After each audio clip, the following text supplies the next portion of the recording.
आप देख रहे हैं अनहोनी। तो चलिए बढ़ते हैं आज की इस कहानी की ओर।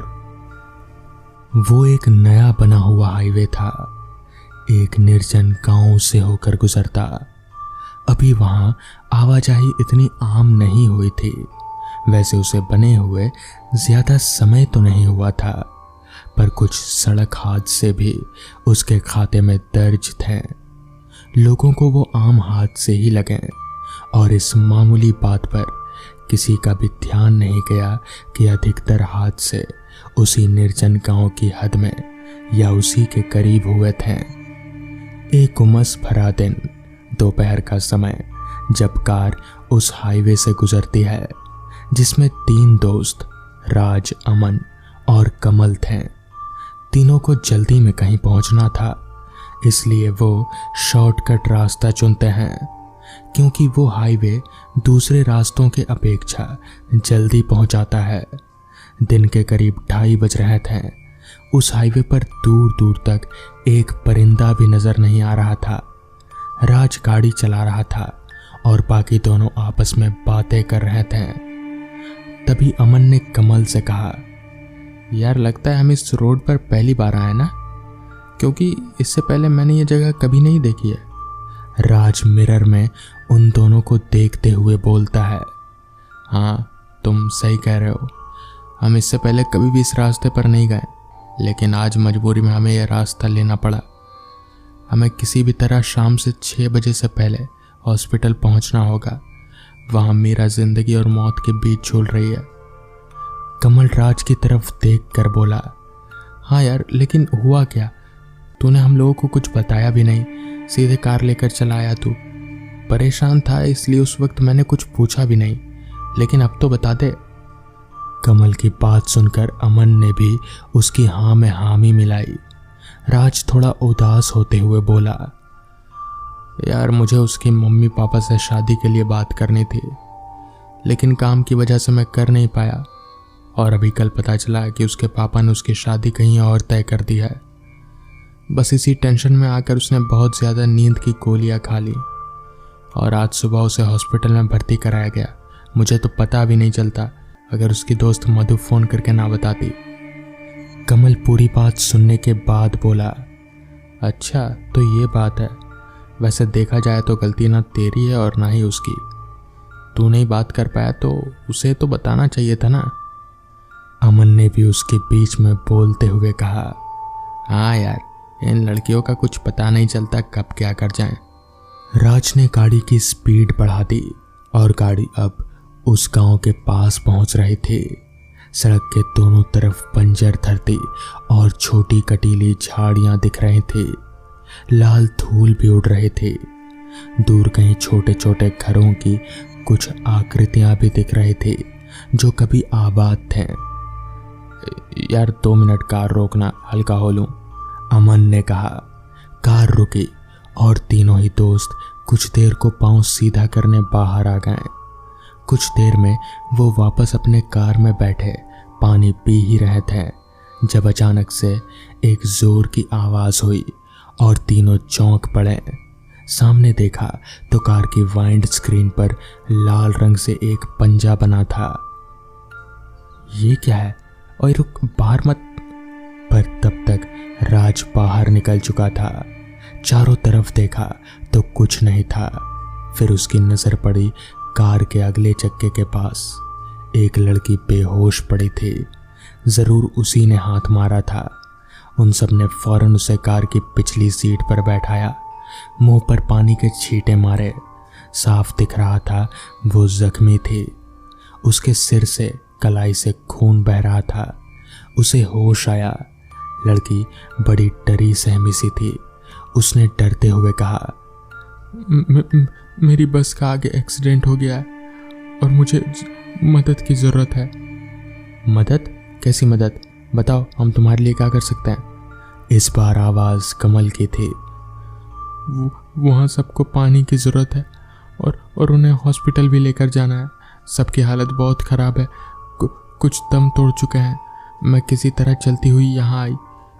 उसने डर के साथ कहा, हाँ यार सुना तो है कि इस रोड पर अक्सर हादसे होते रहते हैं, ठीक है, हम तुम्हारी मदद करेंगे, अमन ने कहा। राज उसकी मदद करने के लिए हिचकिचा रहा था क्योंकि उसे कहीं जल्दी पहुंचना भी था और कुछ सही भी नहीं लग रहा था। फिर भी वो कुछ नहीं बोला। यहीं कुछ दूरी पर ही मेरी बस है, बस वहीं तक जाना है, फिर आप लोग शहर पहुंचो तो किसी को खबर दे देना हमारी। लड़की ने अमन की बात का जवाब दिया। कार लड़की को लिए आगे बढ़ने लगी। जो पिछली सीट पर अमन के साथ बैठी थी, उन लोगों ने उसे फर्स्ट एड दे दिया था। तभी वो लड़की उनसे बोली, आपको इस गांव की कहानी पता है कि ये इतना सुनसान और वीरान क्यों है? अब उसकी हालत थोड़ी ठीक थी। नहीं तो हमें नहीं पता, हम तो पहली बार यहाँ आए, तुम्हें पता है तो तुम ही बता दो, कमल ने जवाब दिया। हाँ मुझे पता है, कुछ सुन रखा है बस, लड़की ने कहा और फिर वो कहानी सुनाने लगी। कहते हैं सालों पहले इस गांव में एक पिशाच का वास था। गांव वालों को उसका संरक्षण प्राप्त था। वो उन लोगों की हर बाहरी मुसीबत से सुरक्षा किया करता था, लेकिन हर 12वें दिन उसे एक बलि चाहिए होती थी। गांव वाले अपने बीच में से ही किसी को चुनकर बलि के रूप में उसके पास भिजवाते थे ताकि वो उनका शिकार ना करे। वो पिशाच बहुत शक्तिशाली था। वो हमेशा रात को ही सक्रिय होता था। फिर तब जबकि आसमान में काले बादल हों तब भी, बाकी धूप भरे दिनों में एक दूसरी रूह उसकी रक्षा करती थी जो उसकी सेवक थी। इतनी कहानी सुनाने के बाद उस लड़की ने एक नज़र उन तीनों पर डाली जो बड़े ध्यान से उसकी कहानी सुन रहे थे, और फिर वो आगे सुनाने लगी। कहते हैं गांव में एक बार भयंकर सूखा पड़ा और वो पिशाच एक एक करके सबको खा गया। वो एक बार में एक ही शिकार करता था। कुछ का मानना है कि गांव खत्म होते ही वो पिशाच भी चला गया, पर कुछ लोगों का ऐसा भी मानना है कि वो आज भी यहीं है और आज भी उसे एक बलि की तलाश है। इतना कहने के बाद वो लड़की चुप हो गई। वो तीनों जो बड़े ध्यान से उसकी बातें सुन रहे थे, वो जोर जोर से हंसने लगे। तभी अमन मजाक से बोला, कहानी अच्छी थी, खत्म हो गई क्या? लड़की चुप रही और बारी बारी से तीनों को घूरती रही। कार आगे बढ़ती रही और अब वो उस गांव की सीमा को पार करने ही वाले थे। सड़क सुनसान थी तो रफ्तार भी तेज थी। तभी उन तीनों ने देखा कि वही लड़की सड़क के बीचों बीच खड़ी हंस रही है। घबराहट में सबने पिछली सीट पर देखा तो वहां भी वही बैठी हुई हंस रही थी। ये क्या हो रहा है? राज बौखला गया और झटके से स्टीयरिंग घुमाई और कार एक सूखे पेड़ से जा टकराई। कुछ देर बाद खांसते हुए राज उठा। कार के सामने का हिस्सा पूरी तरह से चकनाचूर हो चुका था। कमल के भी करहाने की आवाज आ रही थी। वो भी घायल था और अमन, वो मर चुका था। तभी उनकी नज़र बाहर की तरफ पड़ती है जहां अभी तक धूप निकली थी। वहां अचानक बिजली कड़कती है और फिर पूरे आसमान में बादल छा जाते हैं। वो दोनों लड़खड़ाते हुए कार से बाहर निकलते हैं और चारों तरफ देखते हैं कहीं से कोई मदद मिल जाए। यार वो लड़की क्या भला थी, वो तो गायब हो गई, कमल बोला। गोली मार उसको, मौसम खराब हो रहा है, कहाँ जाएंगे? और अमन तो, उसका गला भर गया और तभी दहशत से दोनों चीख पड़े।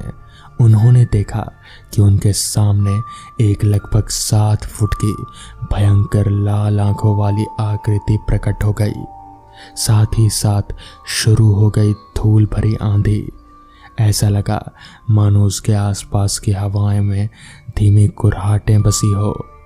उस आकृति को देखकर ऐसा क्यों लग रहा था जैसे नसों में बहता खून बेचैन हो उठा हो। वो डर से पीछे हटने लगे। वो आकृति आगे बढ़ी और उसने अमन के मृत शरीर को खींच कर निकाल लिया। बाकी के दोनों डर से जड़ हो चुके थे। आंधी रुक गई, साथ ही वो आकृति और अमन भी गायब हो चुके थे। दोनों दोस्त रोने लगे। वो घूमकर उस तरफ आए जिधर गायब होने से पहले अमन बैठा था और दोनों ही डरकर कुछ कदम पीछे हट गए। वहां कार पर कुछ खरोंचों के गहरे निशान थे, किसी जानवर के शक्तिशाली पंजों के निशान। यार 1 मिनट, पूरा गांव पार हो गया, कोई बस तो दिखी ही नहीं। कमल हैरानी से बोला। इसका मतलब वो लड़की? राज दहशत में फुसफुसाया। और वो आकृति जो अमन को ले गई, वो जरूर वही कमल बोला और खुद ही डर गया। पर हमें क्यों छोड़ दिया? राज ने ऐसा बोला ही था कि उसके आसपास हवाओं में गूंजी एक लड़की की फुसफुसाती सी आवाज। मैंने कहा था ना, एक बार में बस एक बली। वो दोनों ही समझ चुके थे कि वो लड़की ही रूह थी, पिशाच की सेवक। 12 दिन बाद लोगों से भरी एक कार उसी हाईवे पर चली जा रहे थे। कुछ दूर आगे एक लड़की बैग थामे माइलस्टोन पर बैठी है और लिफ्ट मांगते हुए हाथ हिला रही है। तो दोस्तों, ये थी आज की पहली कहानी। तो चलिए बढ़ते हैं आज की दूसरी कहानी की ओर। पिछले 4 सालों से मैं अपने घर परिवार से दूर शहर के इस हॉस्टल में कैद हूँ। कैद कहना थोड़ा गलत होगा, दरअसल मैं यहाँ खुद ही आना चाहता था। मुझे ही एक अच्छी तालीम हासिल करनी थी। इन 4 सालों में मैं मुश्किल से 4 बार ही अपने घर गया होऊंगा। तो इस बार भी मैंने सोचा क्यों ना गांव से होकर आया जाए। बस इस बार मैं किसी को बताकर वहां नहीं जाऊंगा, बस वहां पहुंचकर सबको खुश कर दूंगा। मगर मुझे कहां पता था कि वहां खुशी से बढ़कर एक गम मेरा इंतजार कर रहा है। खैर, मैं स्टेशन पहुंचा। ट्रेन में सवार हुआ तो वक्त हो रहा था सुबह के 10 बजे का, और जब ट्रेन से उतरा तो समय हो रहा था दोपहर के 2 बजे का। मेरे यहाँ से मेरे गांव की दूरी लगभग 4 घंटे की है। गर्मी के मौसम की वो चिलचिलाती धूप बदन को जला देने का अनुभव दिला रही थी। खैर, मैं घर पहुंचा तो पाया कि घर के बाहर काफी सारे लोगों की भीड़ जमी है। इतनी भीड़ कि घर के अंदर जाने का दरवाजा तलक भी नजर नहीं आ रहा था। मैं किसी तरह लोगों के बीच लड़ता झगड़ता घर के दरवाजे तक पहुंचा। दरवाजे से थोड़ी दूरी पर ठीक मेरे सामने मेरे चाचा जी की लाश जमीन पर पड़ी हुई थी। उनकी गर्दन मुड़ी हुई थी, दोनों हाथ टूटे हुए थे और चेहरा जैसे किसी ने बुरी तरह से नोचा हो। मैं सहम गया और ठिठक कर 2 कदम पीछे हटकर वहीं जमीन पर बैठ गया। घर वाले मुझे देख जितने हैरान थे, उतना ही मैं चाचा जी को उस हालत में देखकर चौंका हुआ था। कुछ समझ नहीं आ रहा था, दिमाग जैसे सुन्न सा हो गया हो। लोगों से पूछने की कोशिश भी की। किसी ने कहा सड़क हादसे में ऐसी हालत हो गई, तो किसी ने बीमारी को कारण बताया। मगर मैं चाचा जी को अच्छे से जानता था, वो एक हट्टे कट्टे तंदुरुस्त आदमी थे। ऐसा एहसास हुआ जैसे सब लोग कुछ ना कुछ छिपाने की कोशिश कर रहे हैं। ऐसे हालात में किसी पर ज्यादा दबाव डालना भी सही नहीं होता, इसलिए मैंने और कुछ पूछा नहीं। जिसके बाद चाचा जी को शमशान ले जाया गया, उनका दाह संस्कार किया गया। अभी मैं खड़े खड़े इस असहज लम्हे को मन में उतारने की कोशिश कर ही रहा था कि तभी पास ही में खड़े 2 लोग आपस में बात करने लगे। भैया, ये किस्वा है, पता नहीं और कितनों की जाने जाएंगी। अगर वो गलती हम नहीं करते तो शायद ये दिन नहीं देखना पड़ता। यह सुन मैंने उनसे पलटते हुए कहा, ये किस बारे में बात कर रहे हैं आप लोग? एक किस्वा, गलती? मेरी बात सुन उनमें से एक आदमी कुछ बोलने को हुआ ही था कि इतने में वहां मेरे पिताजी आ खड़े हुए। पिताजी थोड़े रौबदार थे। उन्होंने उन दोनों को अपनी आंखें दिखाई और वो दोनों न जाने कब 9-2-11 हो गए। वो बात अनकही रह गई। मैंने पिताजी से भी उस बारे में पूछा, मगर उन्होंने भी कुछ न कुछ बहाना करके बात को टाल ही दिया। खैर, सभी घर आए। अब तक अंधेरा हो चुका था। लोगों की भीड़ घर के सामने से धीरे धीरे हटनी शुरू हो गई थी। मेरा मन इतना उदास था कि मैं ना कुछ खाया न कुछ पिया, बस चुपचाप बिस्तर पर लेटा रहा। देखते ही देखते कब रात हो गई कुछ पता नहीं चला। सभी लोग अपने अपने कमरों में थे। अब सो रहे थे या सोने का नाटक कर रहे थे ये तो मैं नहीं जानता, मगर घर पूरी तरह से सन्नाटे में डूबा हुआ था।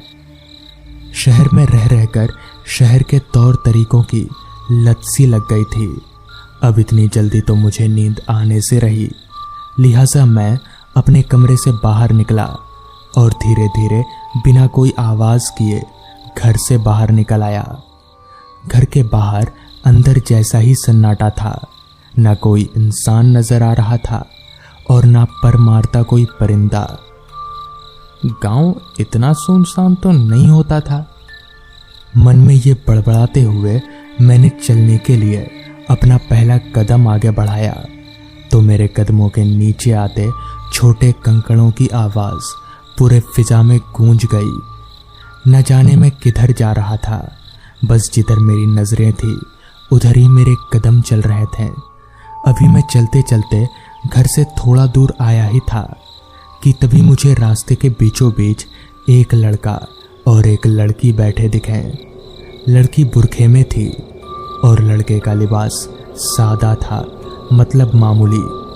दोनों रास्ते के बीचों बीच बैठकर कुछ बातें कर रहे थे। शायद मेरे कदमों की आहट उन तक पहुंची नहीं थी।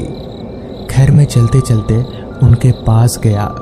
मैंने कुछ भी कहना या टोकना लाजमी नहीं समझा, चुपचाप उनके बगल से निकल गया। अभी मैं उनके बगल से निकलकर कुछ आगे गया ही था कि तभी अचानक से किसी ने पीछे से मेरा पैर पकड़ा और मुझे घसीटकर जमीन पर गिरा दिया। मैं पीछे पलटा तो वही लड़का था। उस लड़के का चेहरा पूरी तरह से जला हुआ था और उस बुरखे वाली लड़की का बुरखा भी ऊपर की तरफ था, तो उसका भी जला झुलसा चेहरा मुझे साफ नजर आ रहा था। उनकी आंखें पूरी सफेद थीं। वो कहीं से भी आम इंसान नहीं लग रहे थे, मगर तभी अचानक से उस लड़के ने मेरा पैर छोड़ दिया और बहुत ध्यान से मुझे देखने लगा। तभी मैंने कांपती आवाज में पूछा, कौन हो तुम लोग? मेरे सवाल पर उस लड़के का जवाब सुन मैं दंग रह गया। मैं सत्यम, अपने दोस्त को भूल गया। इतना कहते ही वो लड़का और बुरखे वाली लड़की दोनों गायब हो गए। उस लड़के के मुंह से वो नाम सुन और इस तरह उन्हें गायब होता देख मैं दंग रह गया। दरअसल आज से करीब 3-4 साल पहले मेरा एक सत्यम नाम का दोस्त हुआ करता था। वो एक सफीना नाम की लड़की से प्यार करता था। कहीं वो लड़की सफीना तो नहीं थी, मुझे कुछ समझ नहीं आ रहा था। खैर, उस रात मैं घर आ गया। अगली सुबह मैंने कल रात वाली बात अपने घर वालों को बताई, तो बदले में मुझे जो पता चला वो हैरान कर देने वाला था। दरअसल सत्यम और सफीना दोनों एक दूसरे से प्यार करते थे और शादी करना चाहते थे, पर क्योंकि सत्यम हिंदू था और सफीना मुसलमान, इसलिए गांव वालों को ये रिश्ता मंजूर नहीं था। पहले तो गांव वालों ने उन्हें गांव से बाहर निकाल दिया, जिसके बाद वो दोनों गांव से बाहर एक झोपड़ी में रहने लगे।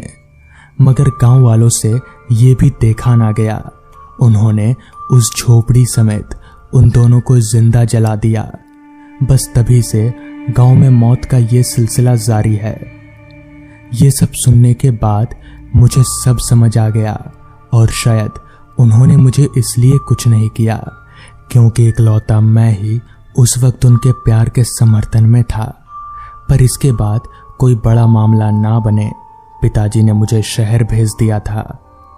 अब सत्यम और सफीना सही कर रहे हैं या नहीं, मैं ये तो नहीं जानता, पर क्या गांव वालों ने उनके साथ सही किया, इस सवाल का जवाब मैं आप पर छोड़ता हूं। तो दोस्तों, ये थी आज की कहानी। अगर आपको ये कहानी पसंद आई हो तो चैनल को ज़रूर सब्सक्राइब कर लें। तो मैं आपका दोस्त आर्यन जल्द ही मिलूंगा आपसे ऐसी ही एक डरावनी कहानी के साथ।